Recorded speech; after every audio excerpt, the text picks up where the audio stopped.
Bersama saya Harrison Purba, kali ini kita akan membahas tentang bagaimana cara menyusun permasalahan penelitian. Khususnya di sini adalah penelitian kuantitatif.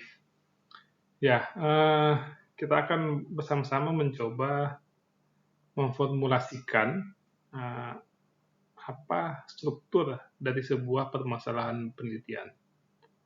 Nah, kita akan belajar dengan cara mengidentifikasi bagaimana penelitian-penelitian terdahulu telah melakukannya. Nah, untuk mempermudah, saya akan mengambil sebuah contoh dari artikel yang ditulis oleh Profesor Dominica Mason dan kawan-kawan. Kita akan bersama-sama mencoba membedah bagaimana artikel ini menyusun permasalahan penelitiannya. Oke, kalau kita berbicara terkait dengan permasalahan penelitian, intinya sebenarnya adalah bagaimana cara menyusun kesenjangan yang ada. Ya, seperti kita tahu bahwa kesenjangan itu artinya adalah perbedaan antara Dasein dan Dasolen. Ya, kesenjangan itu berarti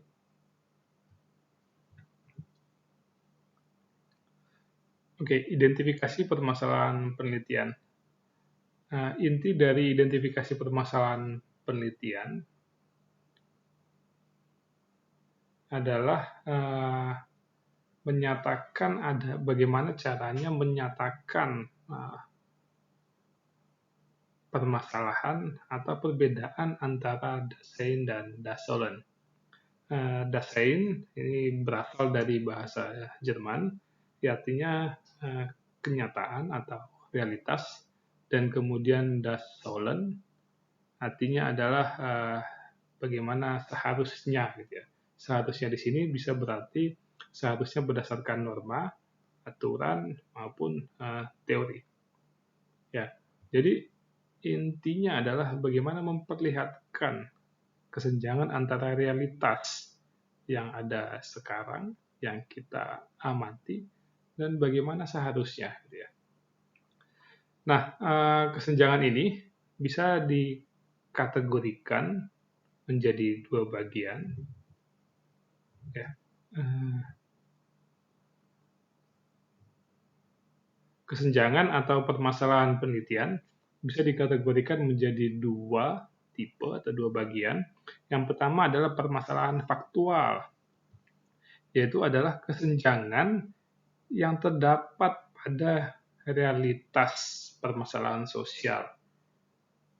Nah, yang kedua adalah permasalahan teoritik. Ini adalah kesenjangan yang terdapat pada penelitian-penelitian terdahulu atau pada literatur ilmiah. Jadi kita hanya perlu memperlihatkan kesenjangan pada dua domain ini saja, permasalahan faktual maupun permasalahan teoritik. Nah, kita akan mencoba membahas sebuah fenomena sosial yang cukup kontroversial di akhir-akhir ini ya di Indonesia. Nah, tentang fenomena label halal gitu ya. Ya, sama-sama kita tahu bahwa keberadaan label halal itu penting ya. Ini sebagai simbol bahwa produk tersebut dibuat atau memenuhi kaidah yang diatur dalam ajaran agama Islam gitu ya. Ya, namun dalam kesehariannya atau dalam realitasnya kita bisa lihat bahwa label halal ini juga mendatangkan sering kali membuat jadi kontroversial gitu ya.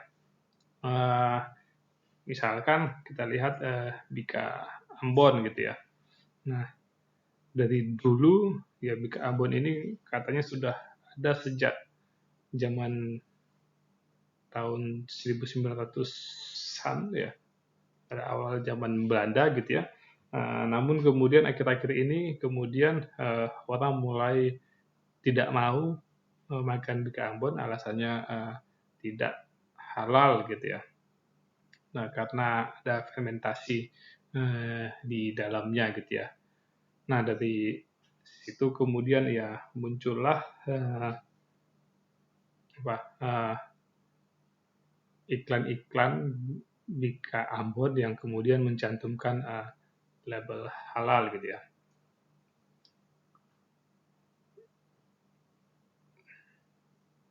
Yang berikutnya juga kita bisa lihat di sini popcorn Garrett, ini popcorn dari Amerika, tidak salah.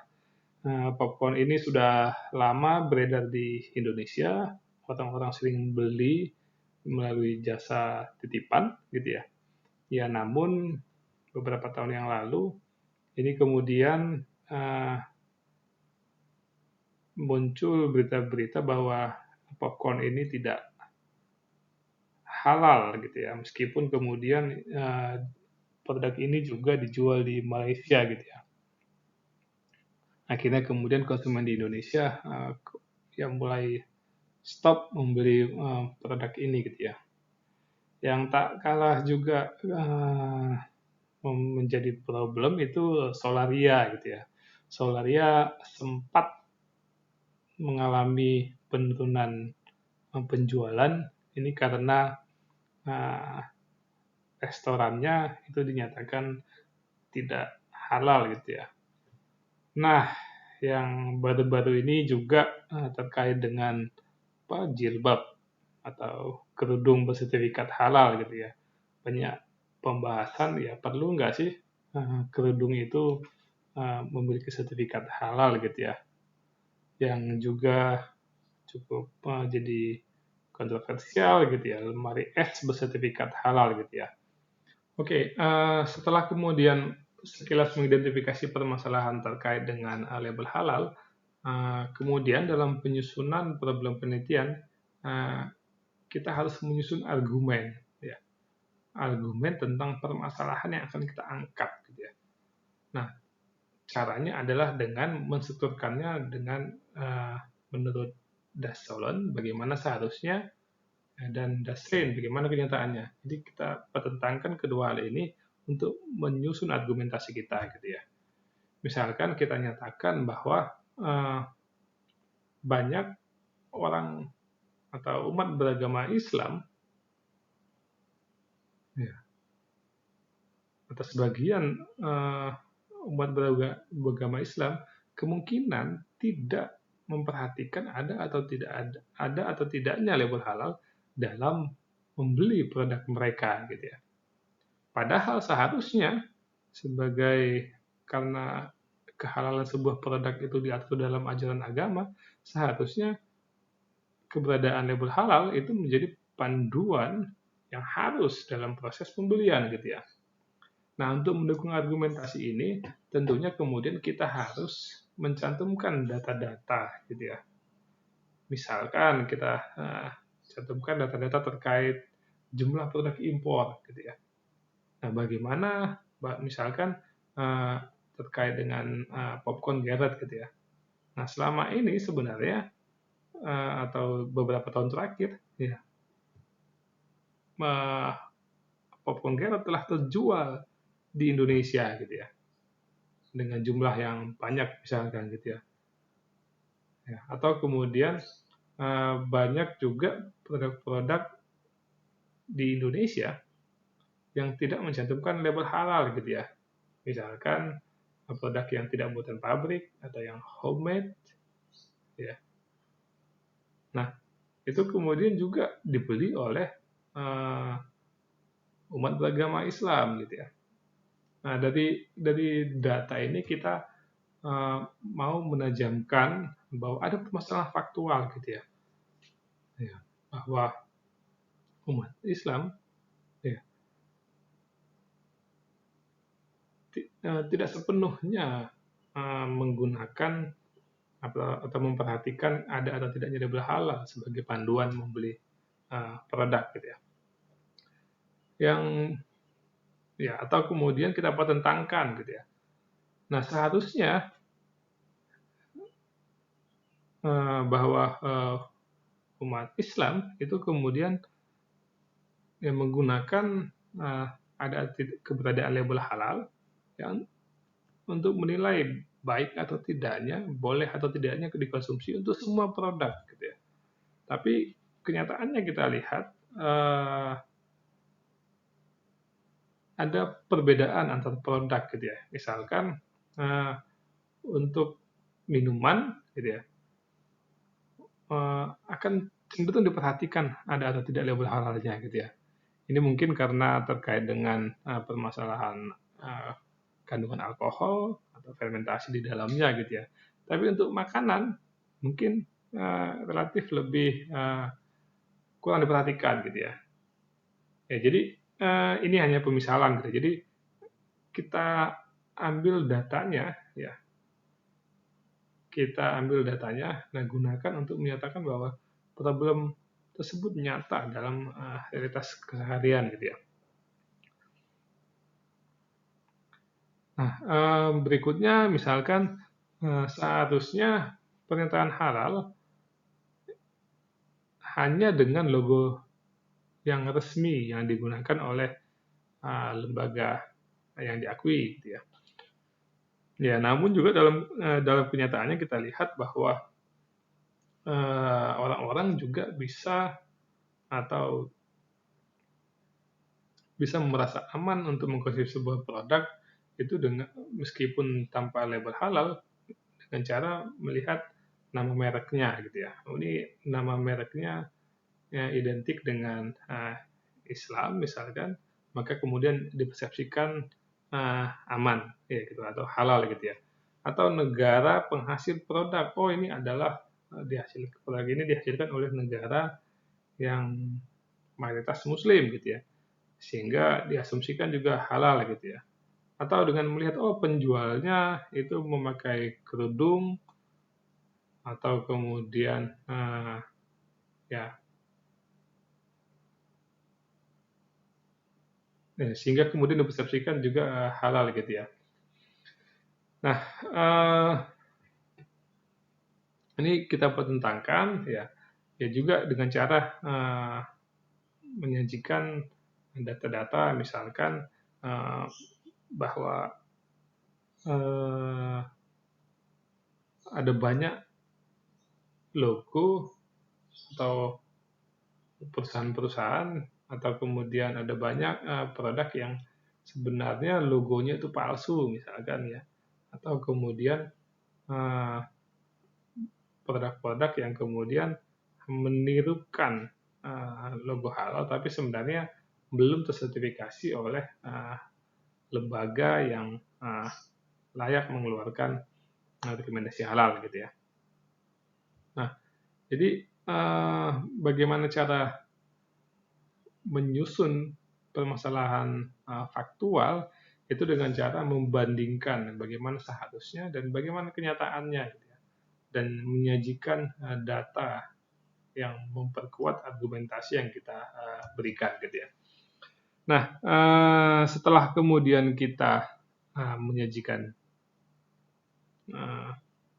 menyusun argumen terkait dengan permasalahan faktual, nah langkah berikutnya adalah kita memformulasikan permasalahan sosial tadi ya menjadi sebuah permasalahan penelitian. Ya, sebagaimana yang kita sudah ketahui bahwa perbedaan permasalahan sosial dengan permasalahan penelitian terletak dari konseptualisasi gitu ya. Jadi misalkan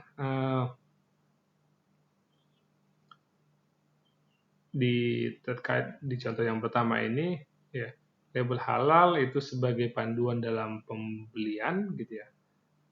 Nah, atau digemari atau menyebabkan digemari atau tidak digemari sebuah produk gitu ya. Nah, dari sini konsep apa yang kemudian bisa digunakan untuk menjelaskan problem faktual yang kita angkat di sini gitu ya.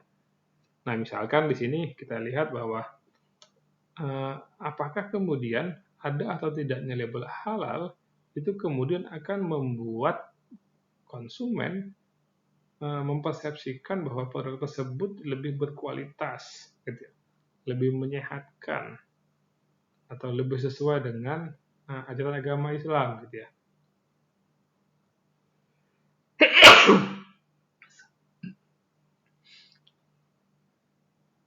Nah, misalkan kemudian apakah kemudian ternyata pembelian yang mempertimbangkan produk keberadaan label halal tersebut itu dipengaruhi oleh religiusitas oleh konsumen gitu ya. Jadi yang kedua misalkan kita ambil contoh tentang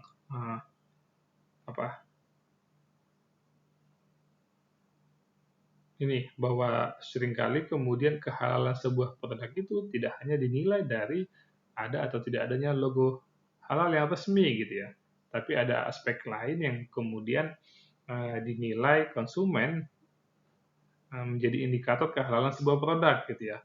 Nah, di sini misalkan konsep yang ada terkait dengan implisit sama eksplisit. Ya, jadi ada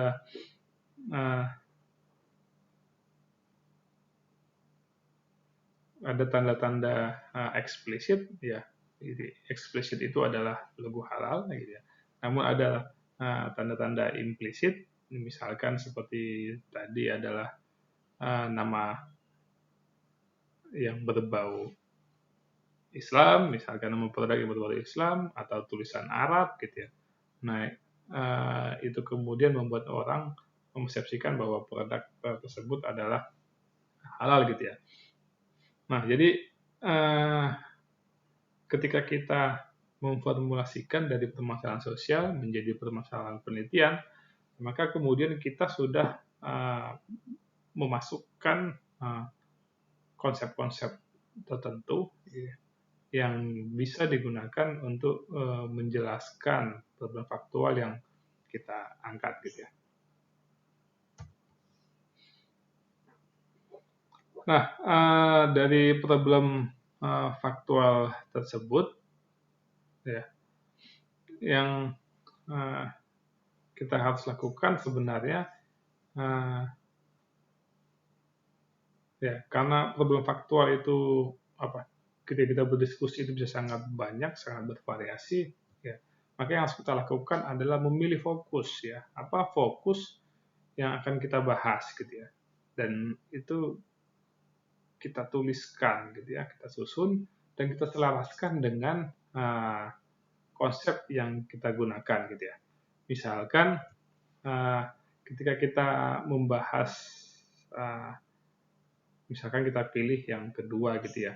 Bagaimana pengaruh indikator halal yang eksplisit dan eksplisit terhadap persepsi produk gitu ya. Nah, dengan memilih ini sebagai permasalahan penelitian tentunya penulisan permasalahan faktual harusnya spesifik terhadap problem terkait dengan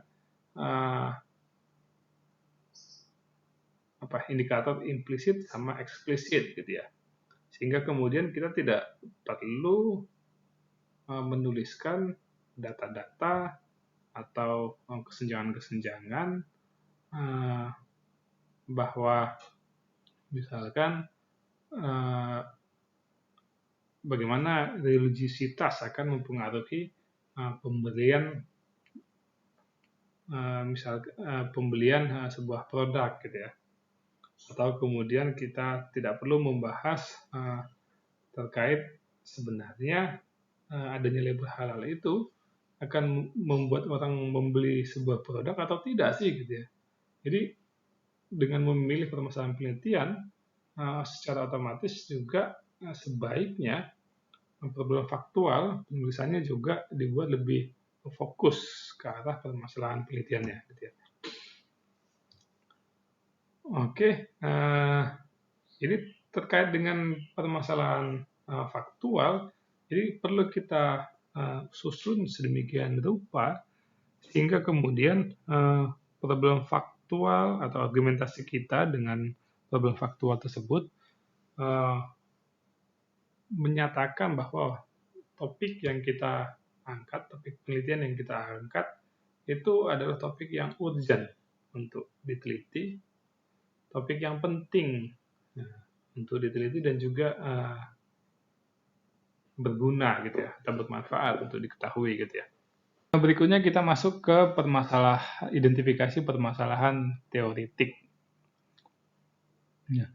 Identifikasi permasalahan teoritik ini dilakukan dengan cara mengidentifikasi kesenjangan pada penelitian-penelitian terdahulu gitu ya. Oleh sebab itu, hal ini harus dilakukan melalui literatur review secara komprehensif gitu ya. Nah, kesenjangan hasil pada penelitian terdahulu itu bisa terjadi ya, atau tidak masalah terjadi gitu ya, karena perbedaan tersebut bukan berarti bahwa teori tersebut salah gitu ya. Nah, mungkin saja kemudian ada perbedaan-perbedaan teori atau konsep yang digunakan dari dua penelitian gitu ya, sehingga hasilnya berbeda gitu. Misalkan satu penelitian bisa menggunakan teori psychological well-being gitu ya, yang penelitian yang lain bisa menggunakan konsep subjective well-being gitu ya. Nah, kedua konsep ini sama-sama digunakan untuk mengukur well-being gitu ya, untuk menyatakan well-being, menjelaskan well-being seseorang gitu ya. Ya, namun mungkin saja ya hasil dua penelitian berbeda ya karena mereka menggunakan konsep yang berbeda tentang well-being gitu ya. Nah, oleh sebab itu ketika kita menemukan kesenjangan hasil antara penelitian terdahulu, kita harus mengidentifikasi bagaimana teorinya. Apakah ada penggunaan teori atau konsep yang berbeda? Apakah ada metode, penyebabnya adalah metode atau desain penelitian yang berbeda? Ataukah ada perbedaan alat ukur? Atau perbedaan karakteristik sampel gitu ya. Nah, perbedaan-perbedaan ini yang kemudian harus kita identifikasi dan penyebabnya yang sudah kita temukan itu kemudian akan kita follow up dalam penelitian kita selanjutnya gitu ya. Ya, jadi kita ingat kembali lagi apa yang dikatakan oleh Festinger bahwa seseorang tidak mempertanyakan seberapa salah atau seberapa benar sebuah teori gitu ya. Tapi kemudian orang akan membicarakan atau bertanya tentang sejauh mana kemudian realitas yang bisa dihandle atau yang bisa dijelaskan oleh teori tersebut gitu ya. Ya, sehingga teori itu akan selalu berkembang gitu ya. Berkembang itu dalam artian bisa semakin luas cakupan yang bisa dijelaskan atau semakin sempit gitu ya, semakin spesifik atau teridentifikasi wilayah cakupannya gitu ya. Oke, kita akan mencoba mengidentifikasi problem teoritik. Nah, kita memakai fenomena yang sama, yaitu fenomena label halal gitu ya. Oke, nah setelah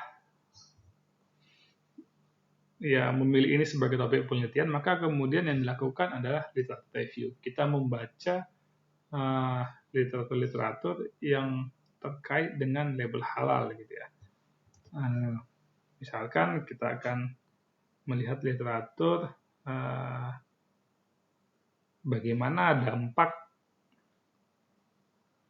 manfaat adanya label halal tersebut gitu ya.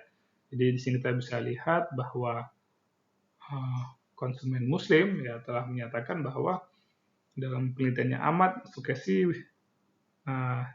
dan Budiman, Farhan dan Adriansa menyatakan bahwa konsumen Muslim menyatakan bahwa adanya label halal itu penting dalam keputusan membeli gitu ya.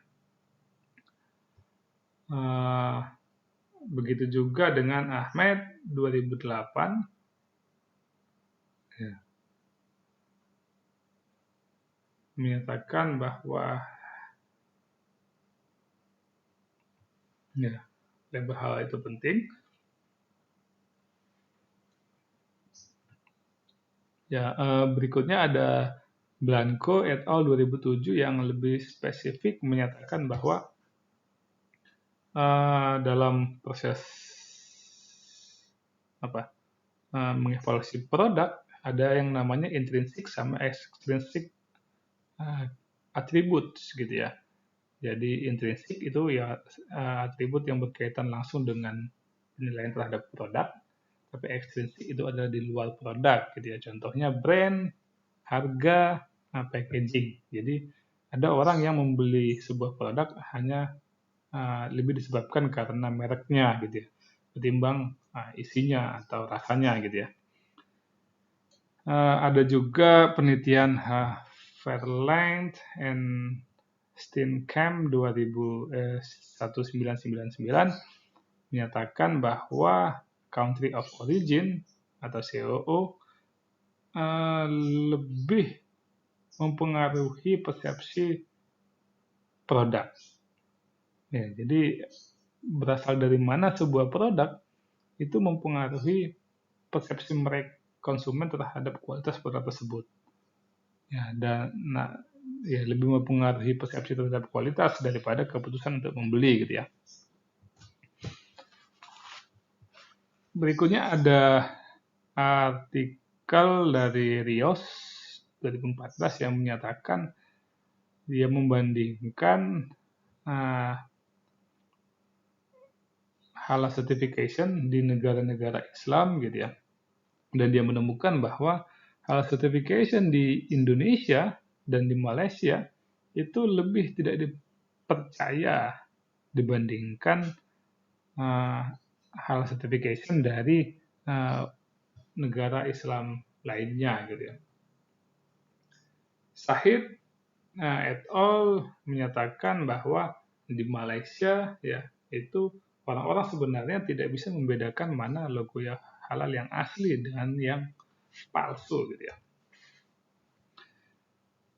Terakhir ada artikelnya Verlength and Steenkamp ya, ini artikel literatur review dan meta analisis gitu ya. Artikel ini kemudian menyatakan bahwa country of origin ya itu kemudian sangat berpengaruh terhadap penilaian sebuah produk gitu ya. Terus artikel ini juga kemudian menyatakan bahwa country of origin itu memberikan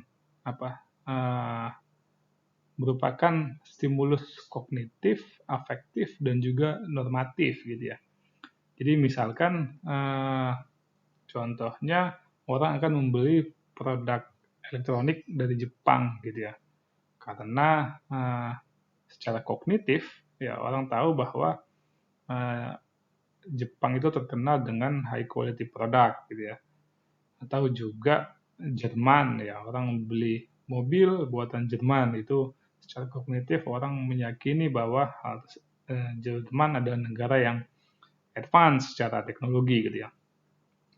Namun juga CEO juga terkait dengan negatif, terkait dengan aspek afektif gitu ya. Bahwa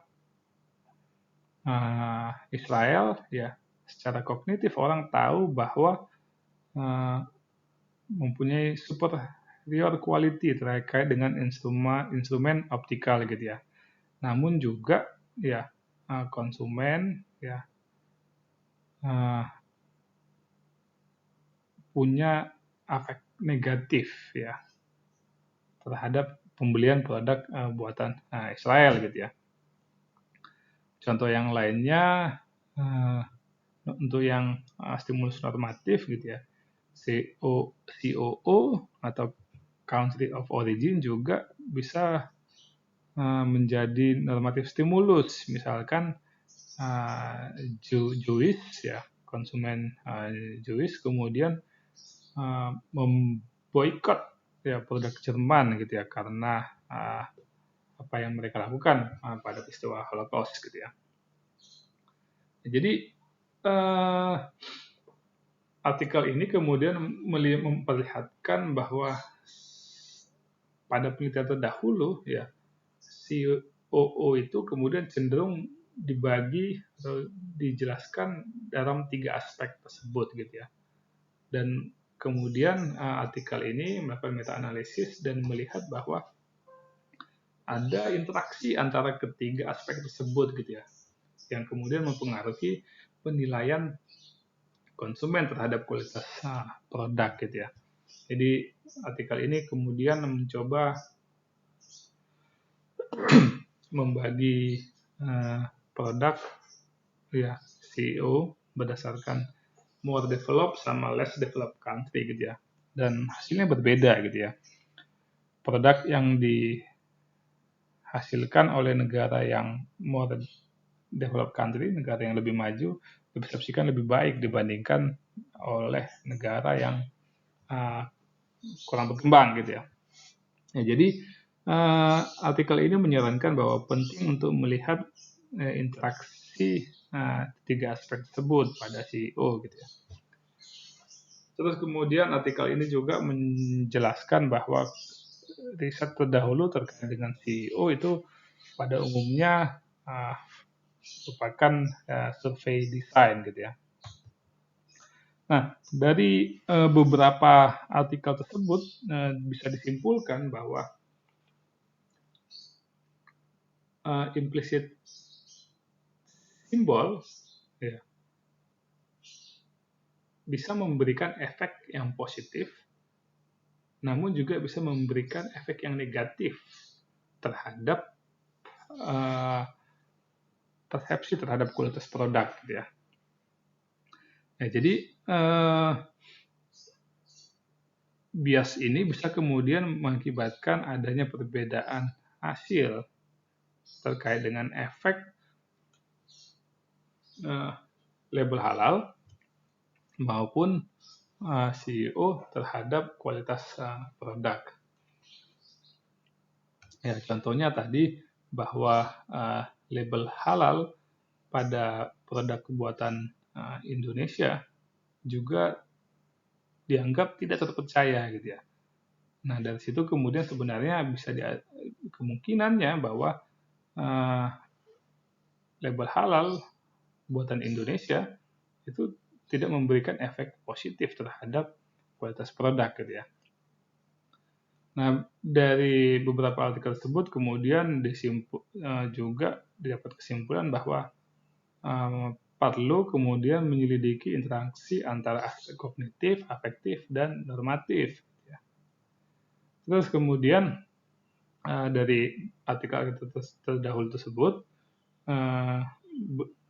belum ditemukan, belum ada si COO ya, country of origin, yang dikaitkan dengan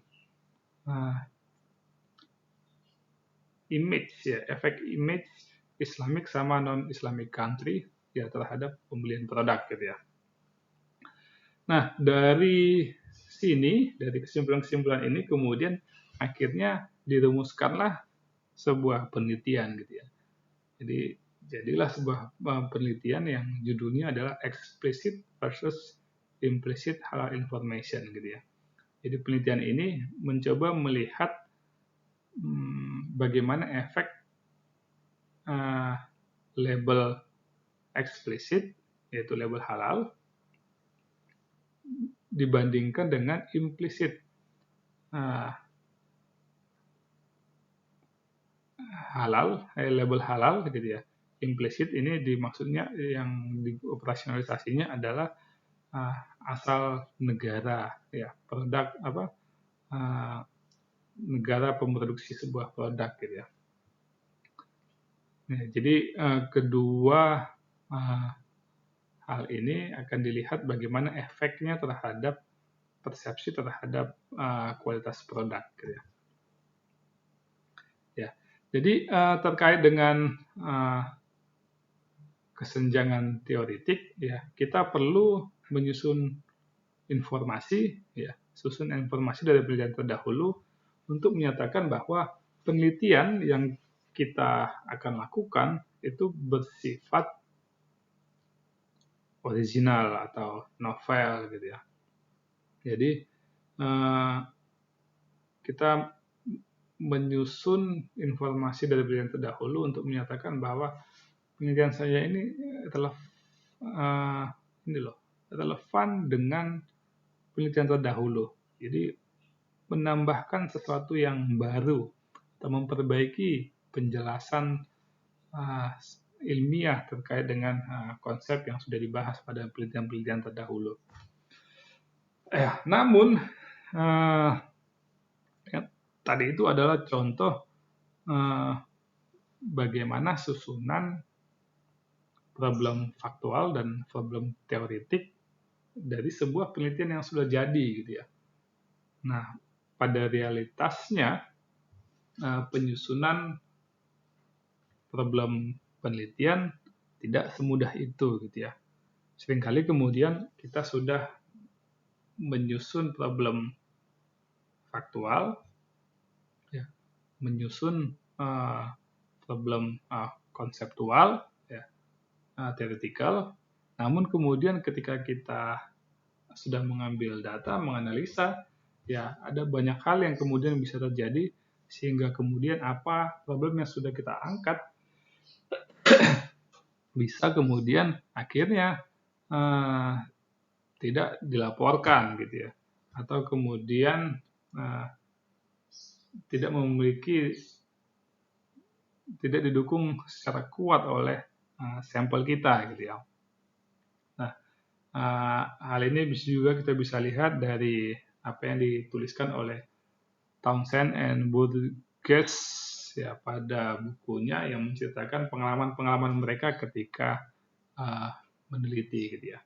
Jadi termasuk dalam penelitian yang kita gunakan tadi dalam materi ini, sebenarnya ada juga variabel-variabel ya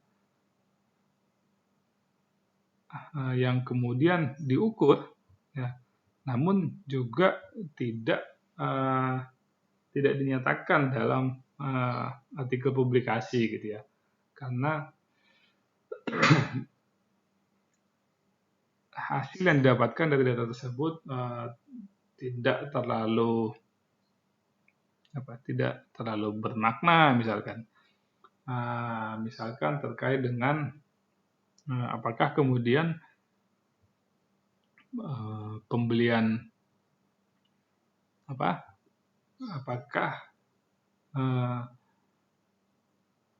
label halal tersebut lebih berdampak pada produk makanan dibandingkan minuman atau yang lainnya gitu ya. Jadi hipotesa tersebut atau dugaan tersebut sebenarnya juga dianalisa, diambil datanya pada penelitian ini gitu ya. Namun kemudian tidak dilaporkan gitu ya. Tidak dilaporkan ya karena setelah melalui proses analisa kemudian dinyatakan dinilai tidak begitu bermakna gitu ya. Jadi ada banyak problem-problem yang mungkin terjadi dalam proses penyusunan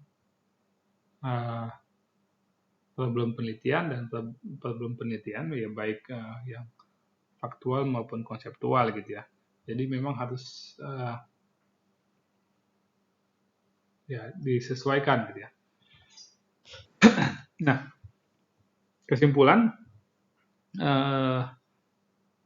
apakah permasalahan penelitian harus mengandung keduanya, yaitu problem faktual dan problem teoretik? Jawaban saya iya, harus mengandung keduanya gitu ya. Karena sebuah penelitian harus melekat pada permasalahan sosial gitu, harus melekat pada realitas yang ada gitu ya. Sehingga kemudian penelitian tersebut menjadi berarti ya, penting gitu ya. Ya.